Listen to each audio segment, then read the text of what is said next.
In this video, I'm partnering up with Mabett to install the fender flares on a 2025 Ford Maverick. This should apply to all Ford Maverick models 2022 and upwards.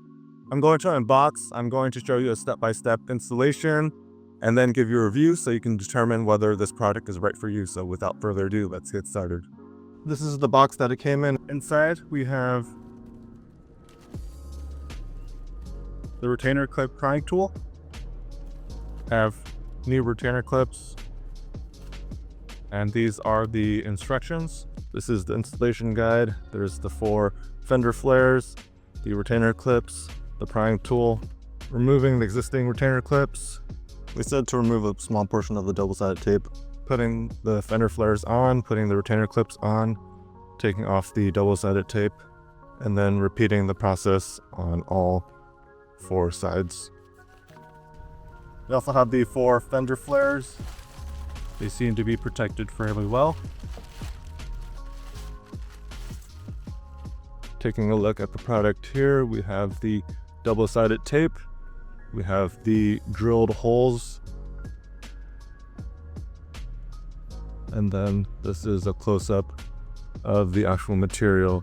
It has a somewhat textured matte finish. The material is very similar to the rear bumper and the trim on the top of the truck bed, so it should fit in very nicely. These are the 4 fender flares, the prying tool, the retainer clips, and the instruction manual. Since we're using double-sided tape, it would be a good idea to wash your car, at least in this area. I've washed the car recently, it just has a little bit of debris. I'm using a microfiber cloth just to get rid of the excess dirt. So the double-sided tape has good adhesion. I'm starting with the front passenger side. We're going to find the fender flares with the retainer clip holes that match. So this one has 3 in the back, there's 1 on the top, and then 1 on the bottom. So we'll use our prying tool to pop these retainer clips out. You also need a 7mm socket to remove the bolt that's on the front mud flap or air deflector. And the way the prying tool works is that you push one of these teeth in, you wiggle this in between the teeth, and then pry it outwards, and this whole thing just comes off. We'll take our tool and pry these retainer clips off. So I do the same thing for these other ones. This second one is a bit bigger, as is this third one. There's another one up here.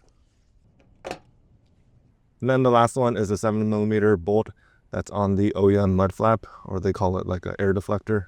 I have my 7mm on a 1/4" socket. We're going to turn it lefty-loosey.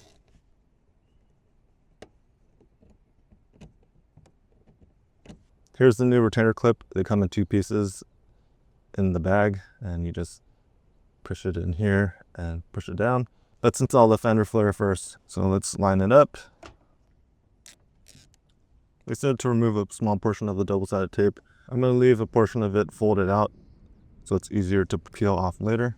I take some of the double-sided tape off the bottom front too, just to leave it hanging. And this fender goes on top of the fender liner. Start with the top so I don't have to hold the whole piece. We'll line this hole up, put the bottom retainer clip in. So I have the lower retainer clip in. I'm going to put the top part in so it holds it in place. There we go. We'll do the same thing for these other 3 holes.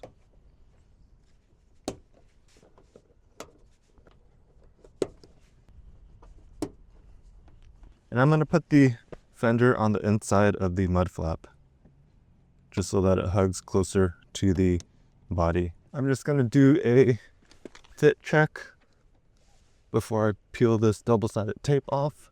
I'm going to tighten this bolt on the front mud flap, just so that it pushes the fender flare forward and it holds it in place for when I remove the double-sided tape. The front has the fender flare and the rear does not. Looks pretty good to me. Start removing this double-sided tape. And then I'm going to continue pushing this down.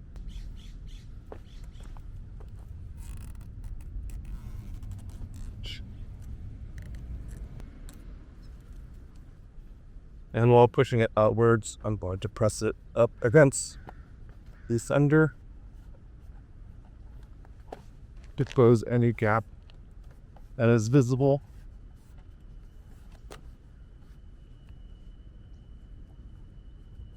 Here's the fitment. It's pretty close. And I noticed that because this fender flare sticks to both the fender and the front bumper, you'll probably have to take this off if you ever need to remove the front bumper. But here it is. Sits pretty flush.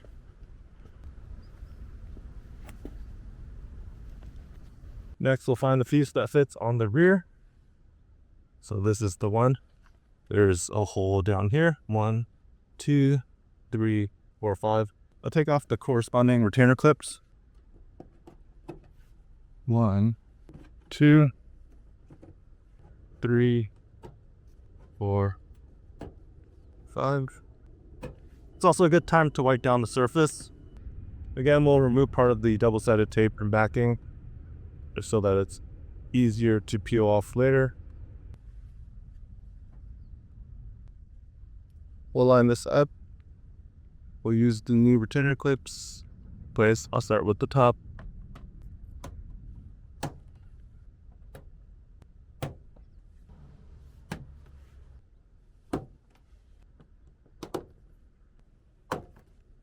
Take off the backing from the double-sided tape.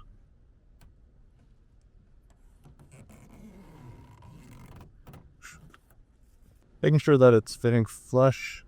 I want to pull it outwards and push it in.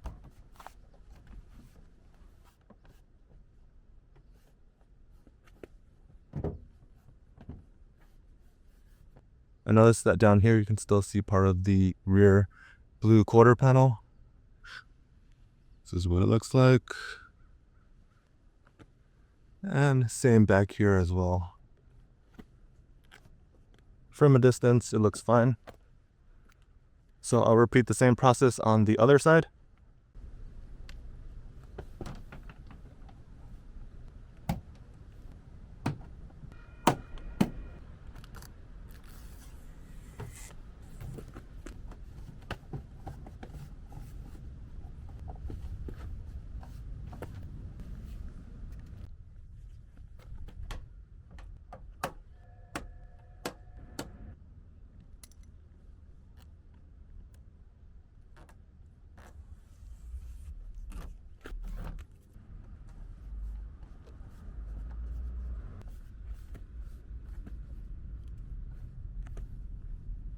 I finished the install, so I'm going to walk around the vehicle and show you the fender flares.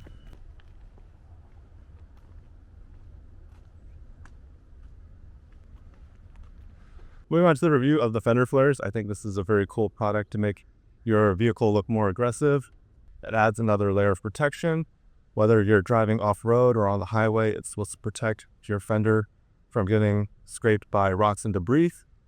If you drive in the city too, it could protect from pedestrians or cars scraping your fender, or if you go grocery shopping, it protects the fender from getting bumped if a shopping cart hits your fender. The product is very easy to install. You take off about 5 retainer clips from each side. You'll put this on, put the new retainer clips on, and then take off the double-sided tape and press it into place. Just make sure that you clean the surface before you put the double-sided tape. You also need to provide your own 7mm socket for the front mud flap bolt. But aside from that, all the tools are provided. It looks very nice in my opinion. The only drawback that I see about this is that for the front fender, it attaches both the front bumper and the fender. In order to remove any one of these, you have to take the front fender flare off, but it's not a big deal. You can double side tape it again. It's just something to note. And then for the rear, the fender liner didn't quite line up with the quarter panel. It shows about 1 centimeter gap, which isn't a big deal from a distance. I like the texture finish. It matches the front bumper and rear bumper well in color and in texture. Only time will tell how well it holds up to weathering and damage. I might provide a 1-year review on this product later. If you guys are on the market for fender flares for your Ford Maverick, you can check this one out.